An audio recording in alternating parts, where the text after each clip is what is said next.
delegating the task is different than having a thought partner. And if you blur those lines, delegating critical thought and then just taking the output of the AI as it is without question, to me is a risk to any business or people operating on that kind of information. So like in the beginning of AI, so our team would come up with a marketing plan and they would generate it using ChatGPT. It lacks context that a human would have writing it about the business, about our goals and everything. And it felt like a little bit more generic. So if people are operating purely on this, it's going to dilute the quality of work over time.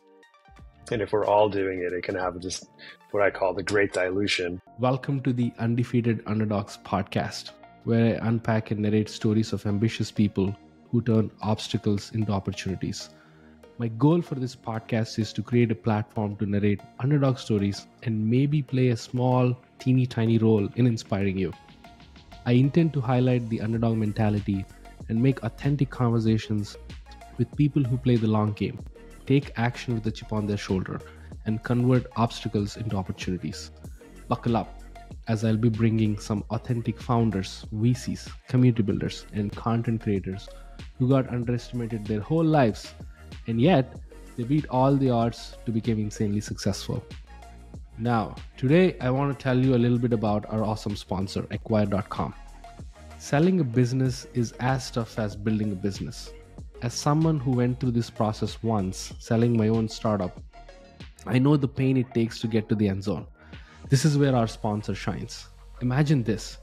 You're a founder who's built a solid SaaS product, acquired customers, and generating consistent monthly revenue.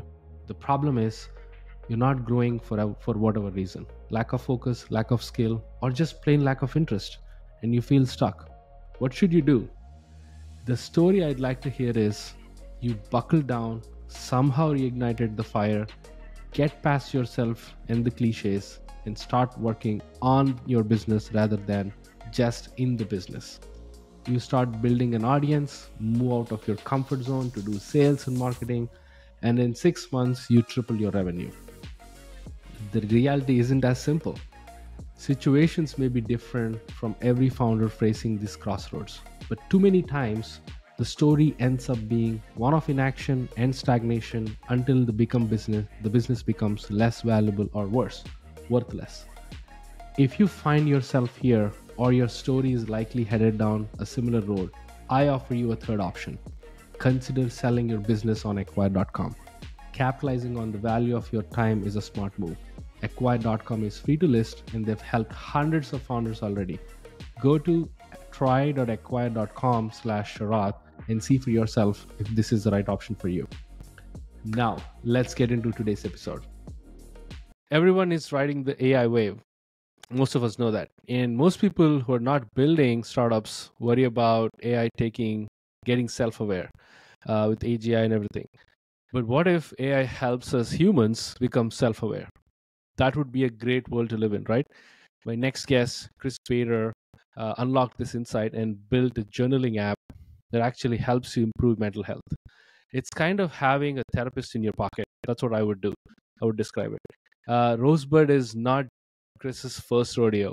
Chris is a veteran founder who's built more than 5 startups before, went to YC, sold companies, did a bunch of things. The products he built reached over more than 15 million people. He mastered finding users, doing growth for consumer products. Chris, thanks for doing this. I'm really, really excited. Welcome to the show. How are you feeling? Good. Off to a good start today and off to a better start with you. So thanks for having me.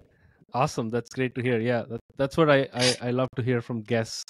That's the first thing I ask, how are you feeling? And they were like, positively. I get the aura. I can feel it. So yeah. I'm feeling this. We do it every Monday with our team. That's the first thing is like, how are you feeling? Because we want to check in with how people are doing. Yeah. So I recognize that. And so I have to tell you this. I've been journaling for more than 5 years now. I've tried pen and paper. I used to use this. I still use I use Rosebud as well, but I still use this 5-minute journal app that Tim Ferriss suggested. That's been something that I've been doing, that like documenting I have to tell you, Rosebud is kind of different, and For sure. th- yeah, it's so different because it's first thing, it doesn't feel like something like a journal app. It's much more beyond that because it's kind of Hmm. like I said, it's more of like a therapist. You can talk to him, the the app, like a person. It replies back, it remembers the context, it asks contextual questions. So I just want to put this out, I felt like all the journaling I did prior to Rosebud felt one way, meaning Right. I show up, it's on me, I have to be accountable, it's on me, and I have to write these things, it's on me. But with Yeah. Rosebud, it's like really having like a buddy. It's like it prompts, it's like kind of gives the nudge and asks the question. So it felt very two-way. It's like it doesn't feel like a job anymore. I think journaling needs to feel like a Right. job, Yeah. and I think that's what you guys have unlocked.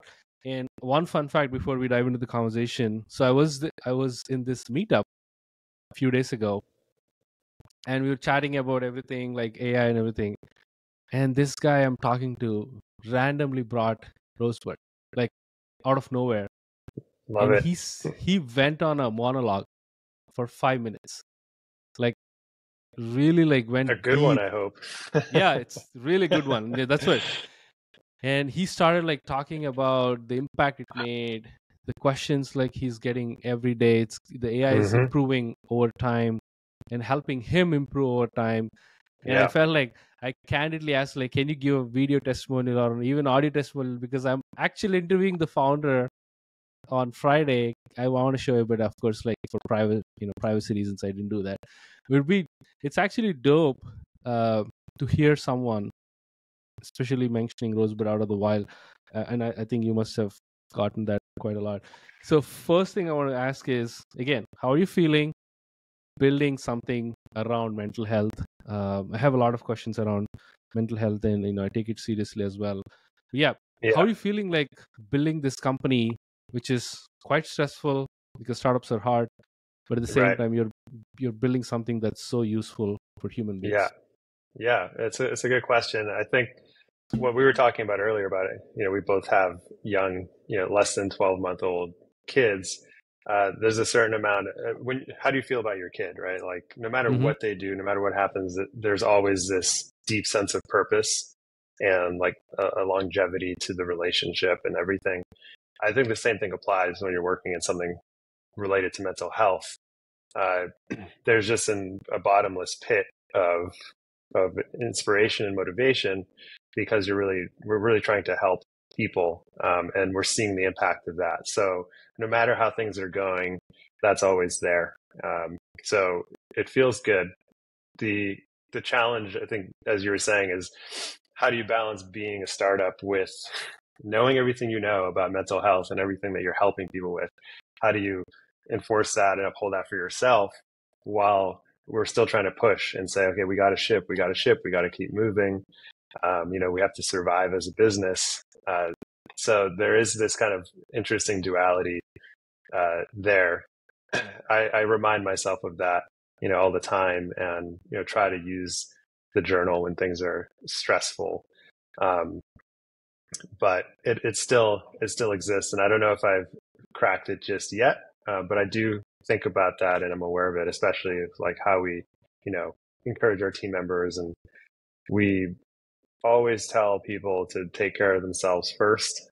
It might be different at other startups, and maybe that means we won't, be like the next Elon Musk or what have you in the way we run our Yeah. businesses. But the reason we pivoted to this in the first place was to be aligned with our values, and I think it's really important, to first start with being aligned with what you're doing in the world and why it's there.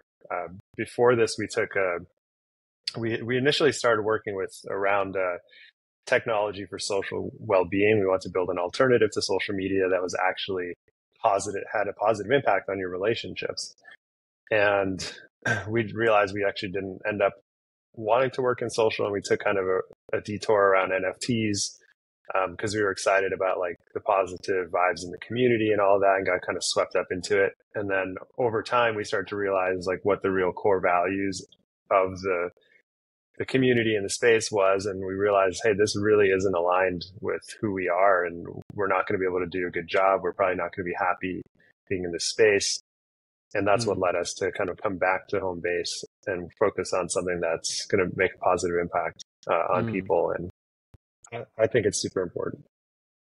Yeah, I think absolutely, because I think it's beyond just having an app. It's actually, I think, it's a necessity right now, given the atmosphere, the environment around what we do on a regular basis. It's getting toxic day by day, week over week, month over month, whatever it is. Like, we can blame politics, we can blame like a bunch of other things, but I feel we need a companion, and most people are lonely, right? I think that's what the thread is right now going on in tech, is with this physical hardware product like Limitless, even like friend.com. They're like also kind of going after the same path of finding a companion in AI.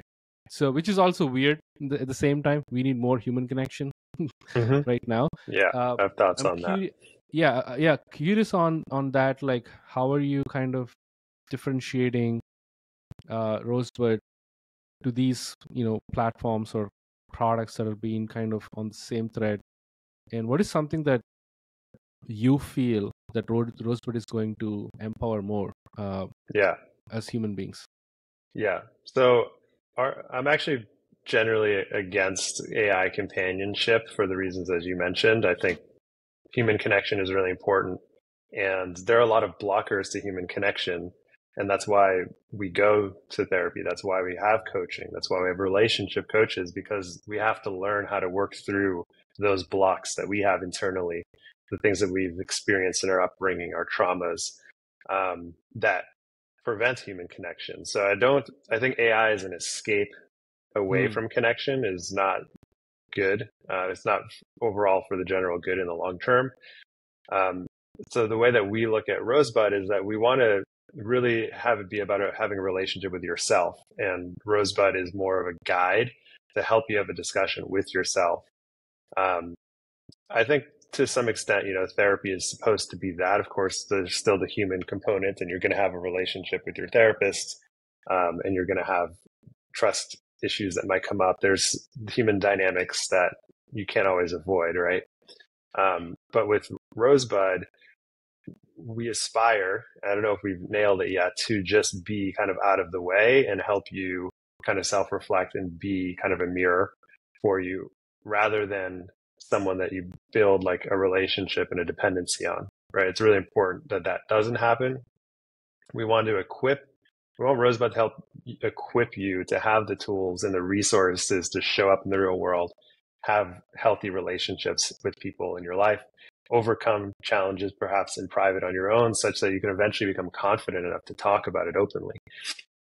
For me, 10 years ago, I might have been probably going through a lot of different things, and sharing openly is scary. And the more I did it, eventually I think I came to the realization, I just need to be myself fully, say what's on my mind, say how I'm feeling, not worrying how it's going to make other people feel. Because I think ultimately, if you put the energy out into the world, your true energy, that it's going to be kind of navigate and gravitate towards this kind of more symmetrical or reciprocal energy. So you find people that are more like you, and you're more likely to get along with and find your tribe, right? So if you're kind of hiding within yourself, you have a lower likelihood of finding that. So from our own experience with therapy, coaching, our group of friends that are very personal growth oriented, we had I'd say, fortune of having a lot of these eye-opening experiences through kind of being open, vulnerable, self-reflective. So we recognize the power of that. And that is what we want to facilitate with Rosebud, is teaching you about yourself. And then we're going to be launching some exciting stuff in the next few months, but also on teaching you like mental models and giving you the tools and frameworks to help you, that work for you, to help you learn how to navigate the world and name your experiences. So ultimately you can connect more meaningfully with friends and loved ones. I'm really excited to see what you're going to ship next, because I think at this point you've done so much already, at least in my opinion. The features of the Yeah. app is already rich, mature. The AI, the questioning it's doing is really on spot.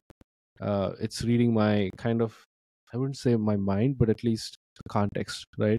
Hmm. Uh, so I want to talk in detail about Rosebud, but I want to go back to 2007. When you've built, Fligo, Yeah. uh, the whole Y Combinator experience. That was, I think, first time founder going to YC, and you've done so much shit. It's like so much. I couldn't, like, there's so much I need to ask, but we only have an hour, so. But you've built so many successful products, especially mobile first, right? So I'm curious, where did you find the love for mobile first apps? You would have done many things. So why mobile first, and why you're still sticking to it Hmm. even till today? Yeah, that's a good question. Because I've been building like websites and quote unquote apps since I was 13. So there was a long period of time where everything was web based. And I think it was, 2007 must, of course, is around when the iPhone iPhone. came out. And so we had a website called Fligo that we went through YC with, and it was a video sharing platform.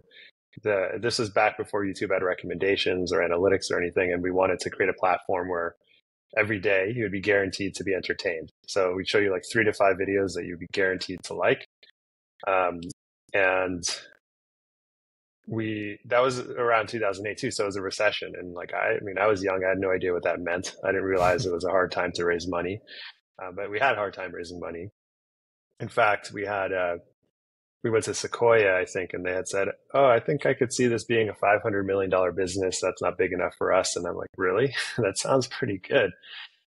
So we were struggling to raise money. We were like 25K in the bank, and the iPhone had just come out, and so we started to do. We pivoted to Twitter video sharing. So it's an app called or site called TwitVid, because you couldn't upload videos to Twitter, and so we let you upload videos to Twitter. And I'm getting to how like this ultimately led to mobile. Hmm. And it was around that time because I think people started using Twitter on their mobile phones. Um, the idea came up of, what if you could see all of your friends' photos on your camera roll? Like, you just give each other access and you can see everyone's camera rolls. Would that be interesting? So I think it was because of the camera and the intimacy perhaps of that made that idea appealing and interesting. So that's when we kind of pivoted to building Vidly, and then ultimately Treehouse, which was a mobile photo sharing app, which Kevin Systrom will tell you inspired Instagram. Yeah, it was I Instagram don't, before bit, Instagram. yeah, bittersweet feelings about that. Actually, I don't know anymore reading all those books about social media, but at the time, for us, it was about intimate photo sharing between friends. And the difference was Instagram had like the follow graph. They had Jack Dorsey posting, the Hmm. hipstamatic style filters and driving like demand, like, oh, I want this, I want this. And so when Instagram launched, ultimately, uh, we couldn't compete, and Google approached us for an acquisition. So I think, yeah, the mobile app, aside from the intimacy aspect, I think also I enjoyed as a designer the constraints that it creates, because you have to be really thoughtful about what you put on the screen and how the flows work. Because when you have a website, it's mass. Like, you just have the sea of space, and Yeah, you can do the whatever you landscape want. is huge. The landscape is huge, yeah. So as a designer, I really enjoyed that constraint. Um, and I think in retrospect too, with the App Store launching back then, was definitely a golden period where you launch a new app and you get all the attention in the world. So I think intuitively back then that was a draw. Now you launch an app, like, people will say, "Oh, I don't need another app on my phone," right? It's a very different environment today. But for Rosebud, particularly, this is a big decision for us. Was we started as a website because we wanted to validate the idea. And we can talk more about this later, but our approach of just rapid development and hypothesis driven development, we try to go to the easiest way. How do we put the least amount of effort in to get a sufficient amount of information to help us decide whether or not we should be moving forward with this, because time is more valuable now than it was when I was 23. I want to be more precise. Yeah. So we started a website, and I think over time we saw some of the headwinds of trying to gain distribution on web only. And over the course of the year, we built more conviction around the hypothesis that being in the App Store would give us more organic distribution, because we think people are searching for Rosebud in the App Store. We have users giving us feedback saying, I would use this if it was an app. Let me know when it comes out. It was the number one feature request amongst our users. So we had enough confidence, but again, it's a big bet. It took us 5 months to build it again. We started from the ground up, had an opportunity to, again, be in the mobile format, like really think about it from first principles of mobile, the mobile format. And we launched it just in August, and it was the right decision. Like, our hypothesis came true, or was proven true. Organic distribution is much higher than we had organically, and scaled back any paid advertising we were doing. So happy to be back here, although I know some people still like to type on their computers, so we're aware of that, and we'll have to balance that demand going forward with a small team. I love that. I think, just to summarize, you're more on the philosophy of less is enough. And I think less is enough is more relatable to mobile than web, because web, like you said, you can do anything you want, right? That's the worst brief. Do anything you want. So I love that. I love at least the reasoning behind picking mobile. Yeah, building. So one other thing which is kind of like a trend in your career is all consumer. It's always consumer. Like people, human beings, right? And it's so hard to build a consumer app. Back in 2007, when it's new, even now it's crowded. It's always tough. And most people suggest that don't do it because, there are so many risks towards it.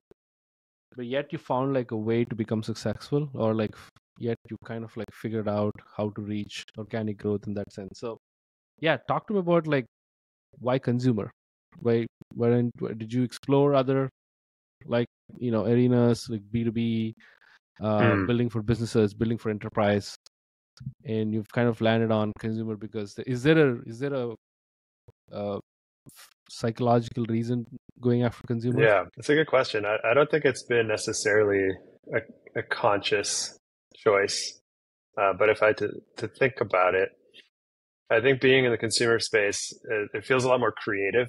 It feels a lot more connected to unlimited possibilities. Whereas when you're doing business in B2B, you're solving very specific problems, and it's a sales game, business development, relationship game. I'm more of a creative person. I build because I love to build. Another thing I've done is I produce music I took a hiatus from tech for 4 years, became a music producer, released like an album and all this stuff. I just love the creative process, and same with music. It's like the possibilities are kind of endless, and you're not doing it necessarily for a business goal. You're exploring the stars, exploring things that have never been done before is really exciting for me. And that's kind of like with Treehouse, mobile photo sharing. It's like MMS just came out, and it was very exciting to think about, whoa, I can teleport exactly what I'm seeing right now to anybody. It's like never been done before. That's exciting. I don't immediately think like, well, what's the business use case for this? That's kind of where my head naturally goes. And I think to build really great consumer products, there has to be that element of passion and creating novelty, because consumers love novelty, right? We all want to have experiences that we've never had before. And it doesn't always have to be tied to business outcomes. So it's very personal, which makes it more fun. And I don't know, like you connect with people, I guess, through that. Or solving business problems. Yeah, I mean, you connect with people, but it feels a little bit more rigid. I know it's a lot more lucrative, but again, going back earlier in the conversation, what do you really value? And make sure you're working in line, with your values. I think Steve Jobs says, like, you can only do great work if you love what you do. And for consumer, I think it's just about the creativity and the connection with real people about their real lives. And yeah, I want to like ask a couple of follow-ups there. As a creative, right? And I totally agree. I feel it's a white blank paper. Whatever you draw, you can draw, and there is Yeah. no restrictions, because at the end of the day, you're a consumer too. That's what you expect. And I feel one of the reasons most people, I love consumer products. I've tried to build consumer products in as well, and the reason is you can build it for yourself because you're a consumer. The first customer yourself is, you know, in you, right? So there are like wide variety of reasons for consumer. But the answer I was very fascinating. As a creative, approaching consumer from a creative angle, right? Who did you inspire mostly from when it comes to, especially from design, building personal experiences in consumer apps? Is there like a North Star, someone you look up to that you refer to, like going back and forth again and again, even today as you build Rosebud? That's a good question. When I was, I think the one designer who I've written about before. So I worked at a company called Verb or Pure Volume way back in the day. I think Verb was one of the first to like put a like button before Facebook. And up until then, I was really just like a front end kind of web developer. I didn't really have an opinion yet about design, and I worked next to this designer, Tyson Rossage, and that's when I learned about like rounded rectangles and more about padding and white space, and just like kind of watching how he designed things influenced me a lot back then. And I think that kind of turned me on to it. Since then, I'd always tried to be more original, like with designs. So I would spend, same with music. Like I'd spend time just trying to create something different, and sometimes like music, it just doesn't sound good or it looks stupid. So I've also learned to like look for inspiration elsewhere. So I don't know if there's one particular person now. I like to get a broad set of perspectives, and so I like look at Dribbble. I'll look at other apps in the space to see like what do I not like that they do, what do I like that they do. But yeah, nowadays, as it comes to design, for me, it's a lot more about information architecture and user flows than it is necessarily about like the visual aesthetic.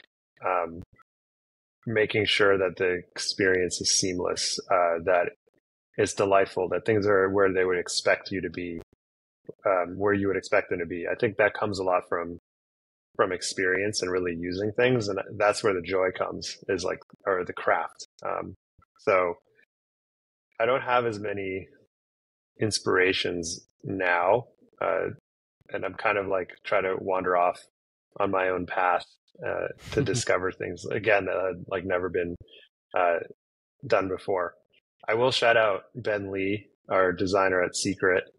So when I designed Secret, I mean, that was just a lot of late nights, wine and THC that would send us on like these journeys of discovery. And that was just so exciting and fun to like try to, it's like, how do you design an anonymous social network? Like there are no profile pictures, right? There's no examples of how to do this, right? So you just got to explore. And I tried like, yeah, it's all new. So like, well, what if you put like a colored circle in a number, and it's like everyone gets a different number and color? Like it's like, no, this looks like Google Maps, like, or the New York subway. This doesn't look good.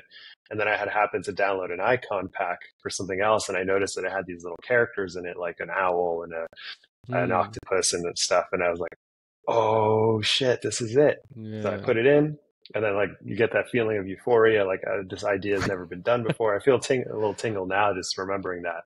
Like those are the moments that I love and I look for. And I like, if that's not happening and with what I'm working on, I get frustrated. I feel like I want to go back to a space where I can have that kind of creative exploration. And AI definitely has unlocked that, I think, for a lot of people now. Like, whoa, there's all these things we can do that have never been possible before. Like, let's just try all these different things. And I think that's why it's such an exciting time. And it's also wildly different than the Web3 wave, because I think this is actually like has mass consumer appeal, mass business appeal. So it's just the tsunami right now. Yeah, for sure. And as a designer, right, one of the things I want to talk especially about you, Chris, being a designer versus Chris being a founder and Chris being a CEO. Those two are different personas, at least uh, as someone who's looking from outside. So, who's running the show? Is it Chris, the designer, that runs Rosebud, or is the Chris who's the business mind, tackling revenue, worrying about growth? Yeah. What's like is it like bipolar? Like, I'm curious about the personas. Yeah, that's a funny question. I think it definitely changes. Like when we were, our runway was decreasing, and we weren't growing as much as we thought we needed to. Then we're like much more focused on the business side of things. How do we, cut burn? What are really the most important strategic opportunities for us to invest in right now? And my co-founder is also Sean is also very much of that mind, very strategic. And so there are times where we spend a lot of time thinking about that.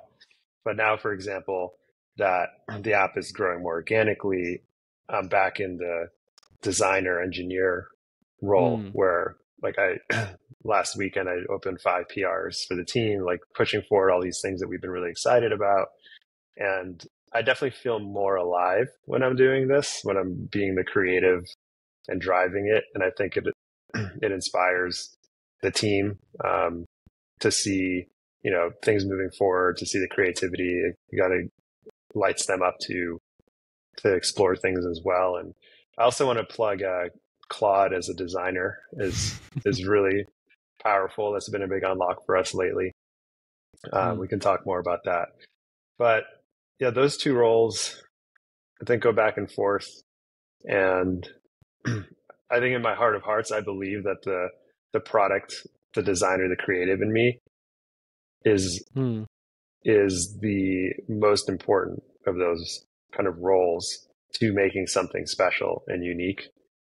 Just from the track record of my own life, those moments of being inspired and pursuing this stuff is what always led to good outcomes. It wasn't like necessarily a business strategy. It was following intuition, passion, and creativity. So I think that's why I get frustrated. It's like if that person's not able to show up and really spread his wings, then I don't think we're going to soar, to build on that analogy, to new heights. And I'm sure, I think you must have like dry moments as a designer or a creative, right? It's like sometimes we just feel we're out of ideas. We're out of like some of the things that we do on a regular basis. It won't click. It won't turn on. Yeah. How do you refuel yourself, like on a habits perspective or even from a mental health perspective? How do you reset and come back again, feel fresh? Do you have any, I wouldn't necessarily ask for frameworks per se, but any habits that you form over the years that really helped? Definitely. There are times where we're stuck, let's call it stuck creatively. The best things to do for me are take a break, right? So maybe I'll take a weekend off and not think about work at all. I do strongly believe that our body subconsciously processes challenges and problems, and sometimes you just need time for it to like do a deeper churn. It's not coming from here; it's coming from here. So I played piano and I was learning as an adult. I started at 34, and there are times where I'd be like trying and playing so much, and I'm not able to hit it or do it well. And then I go on vacation for a week, and then I came back and I could play better than when I was really banging my head against it.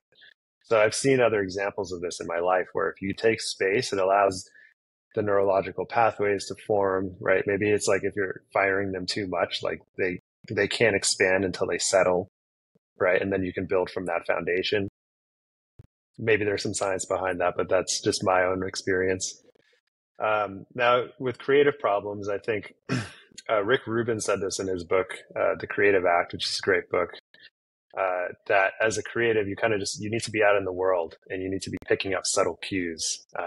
There's what people are doing, like what art is there. Like you're not even going to be looking at everything, but subconsciously, again, you're going to be collecting all of this information. And I think that's really important, especially for consumer apps. It helps build your intuition of, well, how would people react in this scenario of like a social app? Well, you have to tune into all the social cues you've observed in your life and synthesize those to answer that question. So yeah, if I'm stuck, I try to spend more time with people, catch up with other people. A lot of ideas come from the synthesis of other perspectives. So like in this conversation, you might say something in passing and I'm like, oh, whoa, that just like unlocked this thing I've been stuck on. It gave me a new way to look at it. So then I get excited to go and like explore that. So I think also brainstorming within the team. We have a practice called jam sessions where we have a particular problem or open idea space we want to explore, and we put all of our heads together and we just have a brainstorm for like 30 minutes or an hour. And always from that, we'll get a bunch of threads that we'll want to go and like pursue. So putting your heads together, getting diverse perspectives. Yeah, all of those things help a lot. Love that. I think especially like exploring other people's minds is a great one, because everybody thinks differently, and once you get introduced to someone else's thinking, it feels so refreshing that there are like I don't know, there is a psychological thing that, whoa, they thought in a different way, let me think this way. I think it kind of seeds that thought in your mind. So yeah, I've experienced that, a little bit before as well. Just talk to my grandma. So like, not even someone in tech, like just talk to some. Absolutely. Yeah, even just better. Random people. Yeah, even better, because they different don't know generations. Exactly. So whenever I spoke to like my grandmother who's in India, she has a different set of problems, which are like not even a problem for me. So the way she approaches is way, way different, and that's like, okay, it resets that, I'm not stuck in that, adds some sort of perspective. So yeah, that's a great one. Yeah, and just to finish the comment on Claude, this is a recent discovery we've had. Is I actually have been using Claude to help essentially be my design partner, and I'll upload a bunch of data from like my journal or whatever, and say, oh, I'm thinking about how to like design this, or I'm thinking about how to design that, and then actually using artifacts will render a page, like call it a wireframe or a mockup, and then I'll like give it feedback, and so it fills that role of the designer in terms of just being generative with ideas. Like I wouldn't use it for verbatim or like the visual design or anything like that. It's more about the information architecture, and it's that same thing. Like, whoa, I would have never thought of that. And I think anyone who's creative, like they're not generative on their own. They're really good at getting more perspectives and then like selecting the best aspects of it and like putting together something, right? So now my team members have started using it as well. So everyone on our team is what we call a product engineer. That's somebody who can identify, product opportunity, write a hypothesis, do all of the product kind of manager work, come up with the wireframes and actually go build it, and then build the dashboards to report on it. So everyone does like end to end. The thing is that not everyone, of course, is as skilled as at every single step of the way. So now that Claude's here, I've seen it unlock the design thinking ability of the team, because we're all tastemakers, right? As humans, I think what makes us different than AI is that we're actually able to have taste and select what is interesting and exercise our judgment. Again, in that context of all the subtle cues you're picking up on and like what you think would be interesting to the world. So now these engineers who may not be as good at design or being generative with design now can use Claude. And the things that they're presenting to the team now is an order of magnitude better and more inspiring, because they're able to express themselves better as a result of having this thought partner. So that's been really cool to see. And I think after seeing that, I think that designers are more at risk than engineers first. because we've needed a product designer. I do it, but like you said, there's many hats that I wear, so I can't be Right. everyone's product designer. And now this has kind of alleviated that pressure a little bit. We just found it though, so talk to me in a month and see if we still love it. But it's been a Yeah. great breakthrough so Yeah. far. Yeah. It's very interesting. I think generally that's so funny that you mentioned you are relying on AI to get some perspective. It's like, I think you're going beyond assistance, right? Like, assistant is more of like, hey, I have this question, get me some information. Yeah, do the That's like, task. do the task, get back to me, report to me. That's it. But you're going kind of like a little bit more, and like kind of getting that perspective is it's kind of like a new way to look at it. And I think having AI as a thought partner is really good Yeah, compared to like an assistant. I think there's yeah, something there. There's some unlock. I don't know. yeah, So absolutely. I think it is useful for that. My concern, and I think some others share this concern, is to your point, like delegating the task is different than having a thought partner. And if you blur those lines, delegating critical thought and then just taking the output of the AI as it is without question, to me is a risk to any business or people operating on that kind of information. So like in the beginning of AI, so our team, I might have done this a little bit too, but they would say, come up with a marketing plan and they would generate it using ChatGPT. And then I would say, was this generated by ChatGPT? And you're like, yeah. And I'm like, okay, well, what does it mean? Right. Because it seems completely, like it lacks context that a human would have writing it about the business, about our goals and everything. And it felt like a little bit more generic. So then at that point, it occurred to me like, wow, if people are operating purely on this, it's going to dilute the quality of work over time. And if we're all doing it, it can have just what I call the great dilution, where everybody, smart people kind of come down to the level of AI. And then, less smart people will rise, but then they have that as a crutch. And we're like now just operating purely on this somewhat synthetic data that's lacking context. And so it's really important, I think, not to delegate critical thought, but to your point, use it as a thought partner that can help give you perspective and help you think about things you might not have thought of, but it's still your job to do the consideration and to make the recommendation and be accountable for that. Otherwise, you're not going to learn, because we learn by like trial and error. Yeah. And if we're not having the embodied experience of making the decision from a place that we actually feel confident and we understand, it's much harder to learn afterwards because you're not familiar with the processes that led you to making those decisions. So you can't like update your own software, and you're just delegating your internal software to this external software. So yeah, now we ask people on the team, totally fine to use AI, but disclose it in your documents. Say I used AI for this part. Yeah, I do have a question as a reader too. Yeah. I do have a question about like how to use AI on a regular basis, like as a team. Yeah. I think you've kind of mentioned about A, thought partner, B is like more of like a designer. Anything else that you've been constantly, because I saw this ridiculous statement from Sundar Pichai like recently. 25% of code, yeah. That's ridiculous. That's a yeah. That's what I said. Oh, that's why their software is so bad. Like, you ever tried to implement their AI, like Gemini? I was very interested in it, but like the dashboard and the way to get your API keys, it's like a labyrinth. You need Indiana Jones to figure out how to get your API key out of there. So people just don't use it as a result. Right. Yeah. So yeah, to answer that question, we also use it for code. As a senior engineer, like myself with a lot of experience, is super helpful. It makes it a lot faster. Though, again, there's risk in not checking the code that it writes.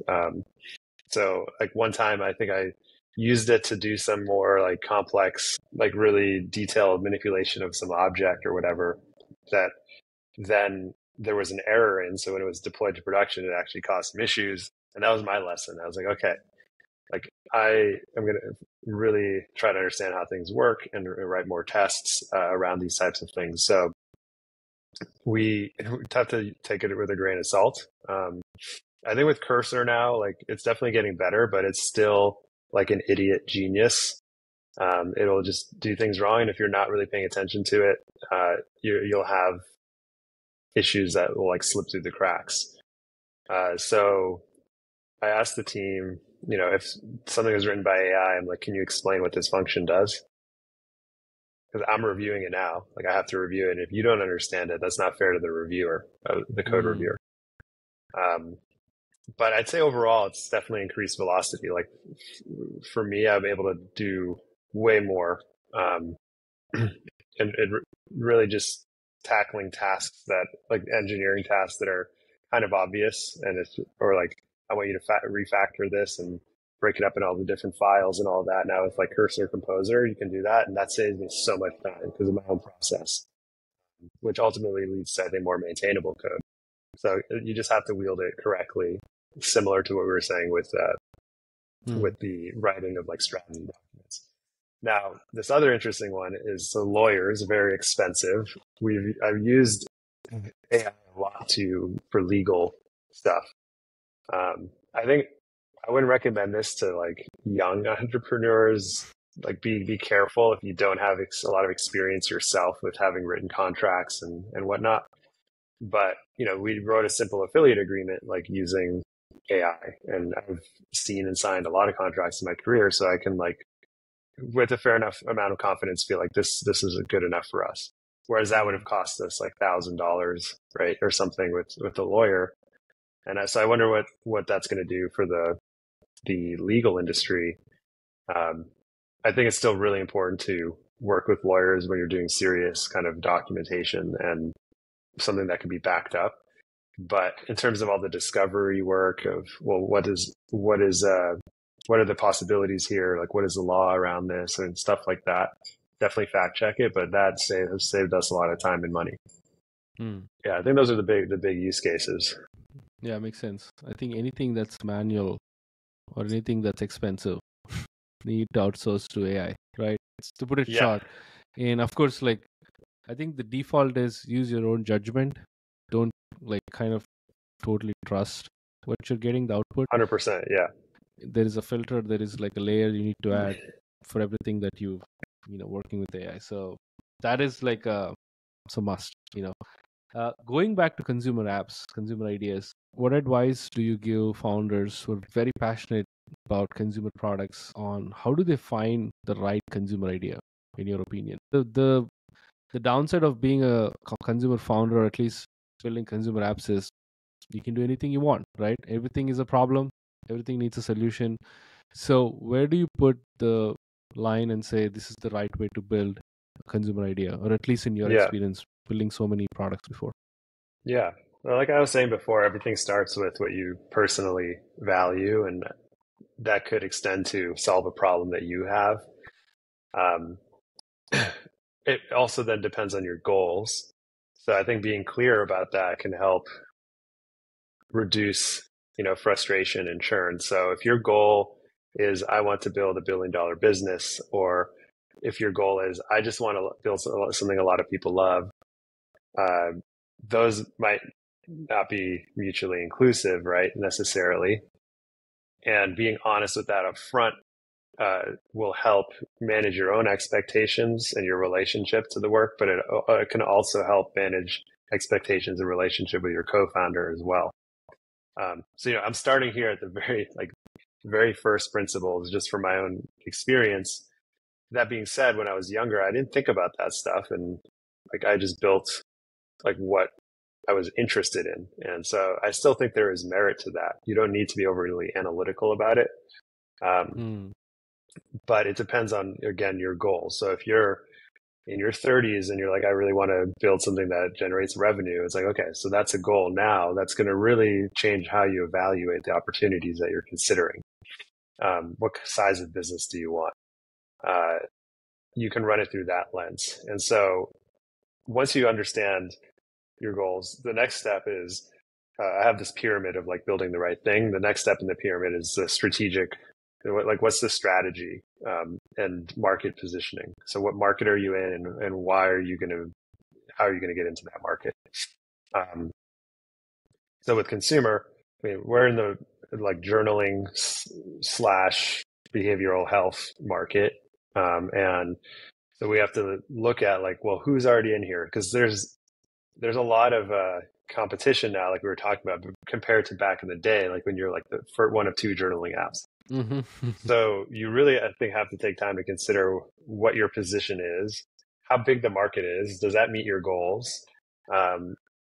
Is this market aligned with your values? Is this something that you really want to invest your time and energy into? Now, looking at everyone, all the incumbents that are in here, how are you going to be different? Why are people going to use your product? What's your hypothesis there? And at this point, I think it's okay to be iterative if you're still figuring it out, but maybe you already have a strong idea because you're leaving a company and you understand the problem and you know exactly what you want to do. At that point, you could probably already intuitively know some of this stuff. Whereas others, you may not have intuitive understanding yet, but you're interested, so it can help to do the analytical process to gain that perspective. So once you have your market and your positioning, then you go into, well, what is our first kind of strategic priority and move? So for us, like when we started with Rosebud, we said our strategic priorities are to be LLM first and to be first to market. So we believe, given this market, that this is the right way to approach this because incumbents might add AI, but it's going to be bolted on, and they're probably going to take a little bit longer to do it because there's more bureaucracy in the companies. There might be new entrants that are coming in doing something similar. So that's why it's important for us to get to market first. So that the way that that's impacted the way we thought about it was we immediately released something 4 days after building the prototype and started running Google ads to it. Perfectionism out the window, like just get it out there, start getting feedback. And we've kind of incrementally built since then. And then as we prioritize features, we continue to focus on like, well, what can the LLM do specifically that can't be done or that's not in the market right now? Because if we're just going and copying journal features like, oh, you can add photos or you can, do mood tracking and all these things that don't necessarily leverage the power of LLM, like let's deprioritize those things. So that's how we ended up picking that. So you get a sense of like, how we pick what we work on. And so just to wrap it up, I think if you're building a consumer app, if you're building in social, that's different. Consumer social is different. You look at someone like Nikita, who kind of continues to roll out a similar concept, proven formula that works. And, maybe his goal is, I want to do this and I want to flip it for $10, $20 million, right? Like he knows that out the gate. And so he builds something that like caters to that. So in that case, he's aware, like, there's some monetization opportunities with micropayments, but also there's an acquisition strategy in mind. And it seems like that was very clear to him from the beginning. So I think getting clear on what your goals are, what your ideal outcomes are, and then figuring out what the type of product is and the dynamics of the market that will allow you to hit those outcomes in the timeline that you want. Knowing when to fold is another good thing.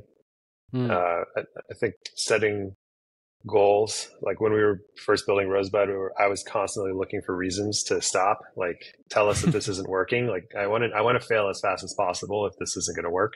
I don't want to like waste time. So we would set like revenue goals, engagement goals. And if we miss three quarters in a row was like my internal thing, that we would move on to something else. But we hit. Yeah, I love that. I think having aggressive goals will bring you the truth, right? There's market won't bullshit you. That's very clever. That's very, very clever. Instead of like you living in your own bubble and feeling good about yourself because you're building something, let the market decide. The way the market decides is if you put aggressive goals and really pursue them. I think that's so clever. I don't know if you observe. That's a clever tactic to, then it'll be like a 0 or 1. Either you fail or you win, Right. right? I love that. Yeah. And, aggressive depends. You don't want to set like unrealistic, unattainable goals. Sure. Certainly goals that make you feel a little bit uncomfortable. Like, I don't know if we're going to be able to do that. Hmm.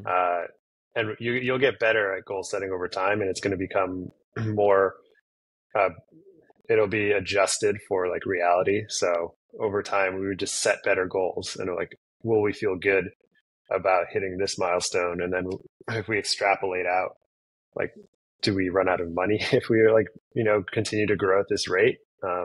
So you start to get a sense of where do you actually need to be to feel like you have a shot at. For us, our goal is to get to profitability, right? We'll be a profitable business. And so for that trajectory, what do we need to hit? And so we've been diligently tracking that every month, every week, since we started. I'd love to see that pyramid. Maybe you should like put it into like a picture. Yeah, I have it. I tweeted about it once. I can share that really? with you. And I also I gave the MVP of this talk at South Park Commons. So I'll share those with you, and you can include them and do what you will. Yeah, we'll put it in the show notes for people. So before we dive into Rosebud's conversation or like the deeper insights of Rosebud, you've raised so many millions of dollars, in your whole career. Yeah, talk to me about fundraising versus bootstrapping. That's a new trend that's been popping up. Yeah, there is no right or answer. I'm not asking which one is right. Rather than going there, in your experience, is there an insight about fundraising that you want to share with founders, especially early stage when they're just getting started? I think for people who built companies before, going fundraising I think it's still tough, but it's not a big hard sell. For people who are just getting started, founders, any I wouldn't necessarily, it's not an advice, but any key insight that founders are missing right now when they're fundraising, in your opinion? I think the fundraising environment has changed drastically since the boom of 2007 or 2008, after that recovery, to like basically the pandemic. So I think bootstrapping is becoming a lot more popular, and with the help of AI, depending on what you're building, like you could really churn out these products with like less people. So I think you really need to be careful taking on money. I don't know how many founders realize what it means to raise money. When I was younger, it just felt like, this is what you're supposed to do. It's like a form of validation. And so, don't take fundraising as a form of validation, is one insight. The impact of it is when you raise money, it creates expectations of the business, right? They're not unreasonable expectations. I'm not saying that investors are going to, be breathing down your neck, but there is a certain game that's being played here. And the venture model is to return, they're looking for that one unicorn that's going to return the fund 100x. And so as a result, you have to grow. Like, that's the expectation, that you have to grow to 100x. So the other game that's being played is like, be mindful of your valuation. Like, don't set your valuation as a form of validation or vanity metric, because it's going to limit your potentially your possibilities in the future. So if you're raising like $1 million and you're like, well, we want that $15 million valuation or whatever. Well, when it's time to come to pay, whether someone's trying to acquire your business or you're looking to bring on more capital, that valuation is going to become a sticking point, because let's say your performance of the business doesn't actually line up to the valuation. There might be nothing wrong with that if you hadn't raised money, but now if your existing investors are looking at a down round, they're not going to be necessarily happy about that. And depending on the terms of the deal, it could create problems. Whereas if you took a more reasonable, modest valuation, when you go out to raise that next round, maybe it's a slightly an up round, or it just helps like manage the business side of things.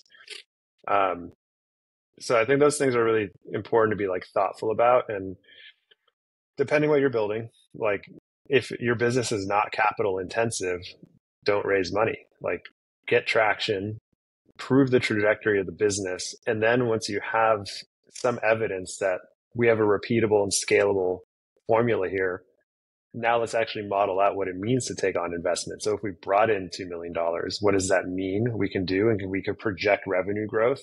And investors are going to love that too, to say like, oh, this is more of a quote unquote sure thing. Nothing's ever sure, but there's a higher likelihood that this is actually going to work out. So the investment feels more aligned. And if your business though is capital intensive, raising money might be necessary, but I don't know if investors always necessarily love like capital intensive businesses that haven't been proven in traction. So like whatever it is that you can do to validate and prove that traction so you can raise the right round of capital is important. So like Rosebud, we had raised initially for a seed around a mission that we were working on. And then when we pivoted into the NFT thing, we raised more money. So now we're in a scenario where, we're not in a position to raise more money, nor do we want to. Our goal is to get profitable. But if we hadn't raised this capital and we had bootstrapped Rosebud, it would be a very different situation where maybe a seed round, could make sense given, the cap table and all of that. So you do have to carry the weight, of those decisions, and you want to balance the interests of the investor, your community, the founders, and your team. And the more complicated your cap table is, and the more, if you're raising without being thoughtful, like those things can come to bite you later if you raise the wrong type of round. So I don't know if that's insightful, but that's some of my learnings over the past recently, even considering this stuff. No, appreciate you for sharing them. Speaking about VC, you went to YC like long ago. I think Gary Tan is your batch partner back then. Yeah. 2-part question. One is part A. Yeah, of course, the obvious one is how did YC changed, you as a founder, in that, what kind of impact YC made? And B, why didn't you go back to YC? You've built so many things in between now and 2007. Any reason that you didn't go back to YC again? It's a good question. I'll say that I think YC is a no-brainer. It's not really like a typical VC type of deal. It's much cleaner, some percentage for enough money, right, to really bootstrap something, quote unquote, like bootstrap, in that you're starting with less money and you're able to like grow and still have space to take on more investors and all of that. So plus all the education and everything you get. Also, I'm curious. This was now I think YC offers like what, somewhere around like 500K, something like that. There is a 375, something like that. Yeah. But back then it was very less, right? Like, I think we got 15. Wow. Oh my God. Times have changed. We got 15K for, I think at the time it was like 6 or 7%. Still a no-brainer for us back then. It made it harder in 2008 when we went out to we moved to San Francisco, and we literally had like 3 months of money in the bank account. It was very different. So now that they have it nice, like 500K, great amount of money to start with. And with the support network of YC, and, it's going to open a lot of doors for you. It's going to connect you with a great community of people. For me, it was definitely one of the most life-changing experiences. Gary was actually in my batch. So we were in Boston, and I had never been surrounded by people that were like me, that love to build. And maybe it's different now. That's a lot more common to have like hackers and entrepreneurs than it was back then. But that was a major turning point in my life, to feel accepted, to feel connected, and to just be able to do what I love all the time, surrounded by people doing the same thing. So that aspect is irreplaceable. Why I didn't do it again is a good question. Like when we built Secret, we kind of launched it and it blew up. And I'm still very closely, connected with people in YC.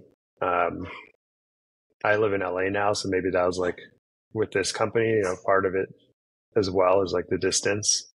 Now, certainly having kids, like, I don't know, maybe Gary has thoughts on like what their protocol program is around that, but like time constraints have just changed. But when I did it, I was 23, and it was kind of like my version of college. So, if you're looking for your community, if you're looking for a chance to do what you love, it's really just a no-brainer. I would love to see if Gary can do something for parents like us. That's one of the hardest things, to leave your family for 3 months, and I know it's so life-changing for sure, but I feel Yeah.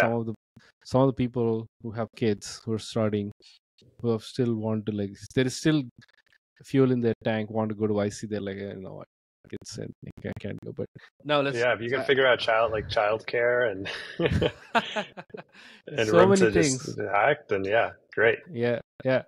I'm just a couple more questions on Rosebud. So you've done video sharing apps, photo sharing, consumer social wellness, now mental health. So that's quite a journey, and I think that's a leap, right?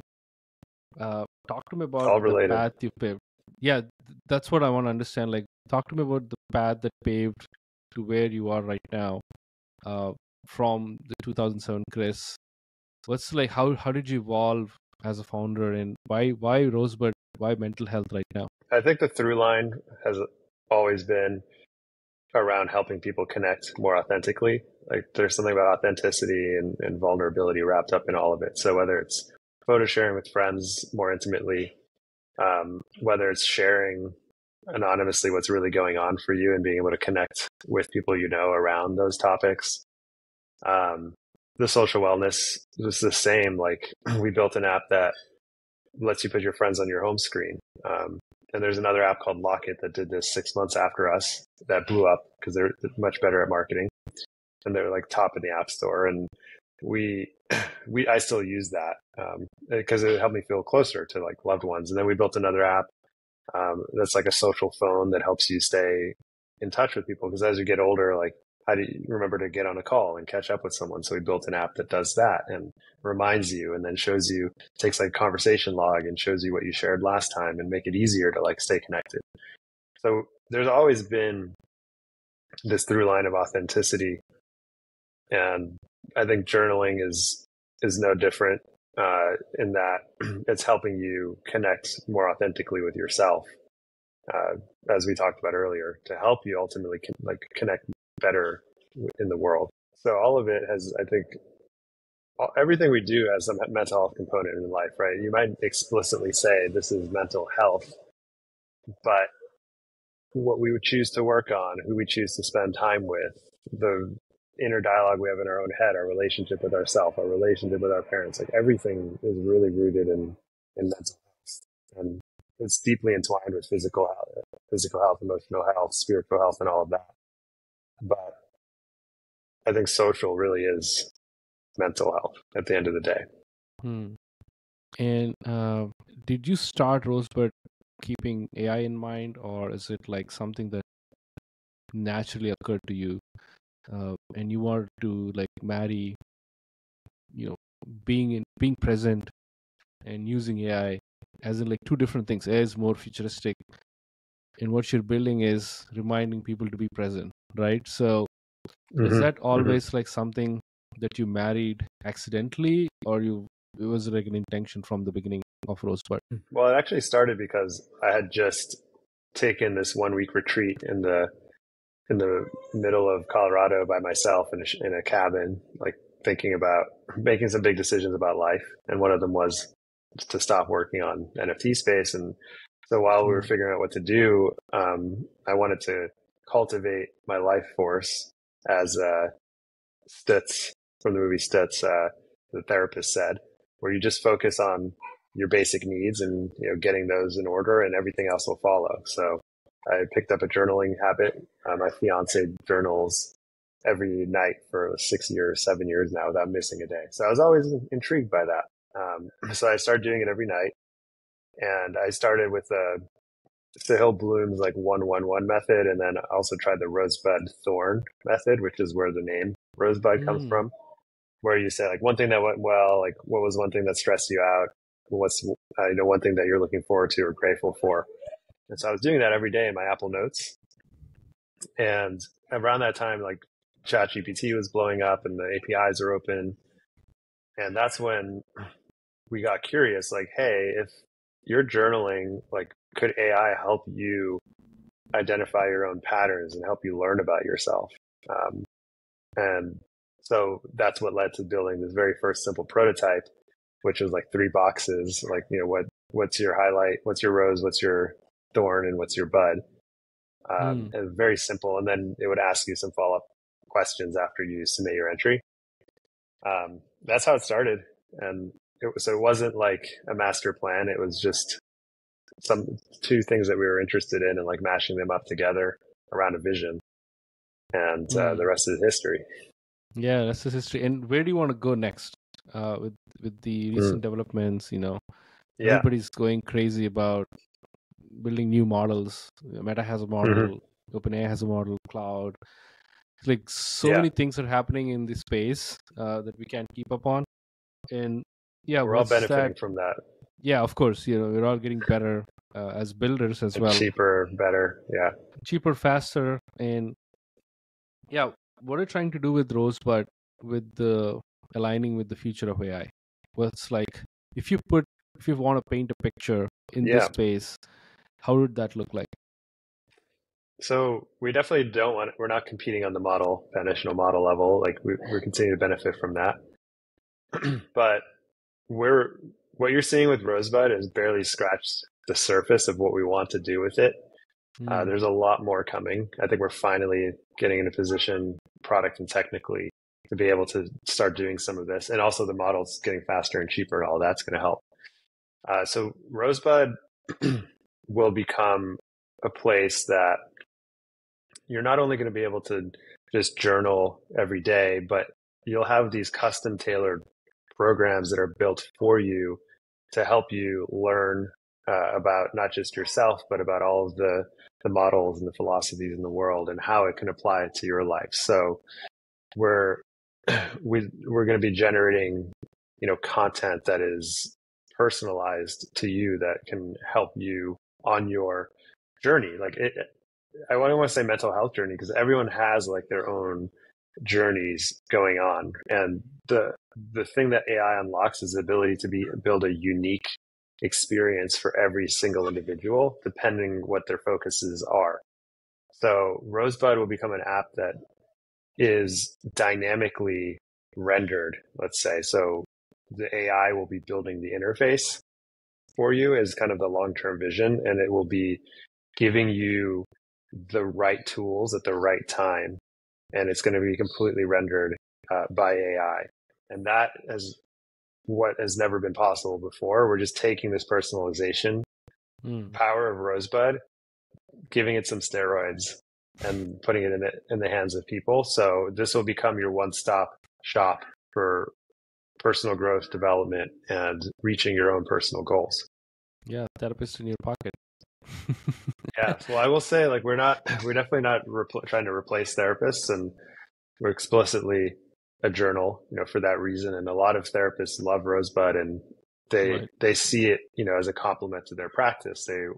They see it as we just actually published an article about this, but how you can use Rosebud in conjunction with therapy. So people are taking their weekly reports, they're sharing it with their therapists, and then they're getting more out of the sessions, right? Because we still, again, Rosebud is about equipping you to have more meaningful interpersonal interactions. And one therapist is also an important interpersonal relationship. Yes. So the goal is not to be the therapist, but the goal is to be your own inner voice that teaches you about who you are, and teaches you, about what the mental models are of the world that you can apply to your situation to help you reach your goal. Yeah, I love that. So fascinating. And, I'm super excited, Chris. I think for Rosebud, the future for you, and I think you're going to do wonders for sure for people on a personal level, on an intimate level. And that's what I feel technology should be helpful of.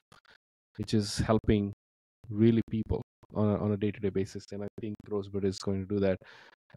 Any closing thoughts before we wrap up? It's been a fantastic conversation. I loved all in all. Yeah, no, thank you very much for putting this together and asking interesting questions. I enjoyed it and look forward to tuning in.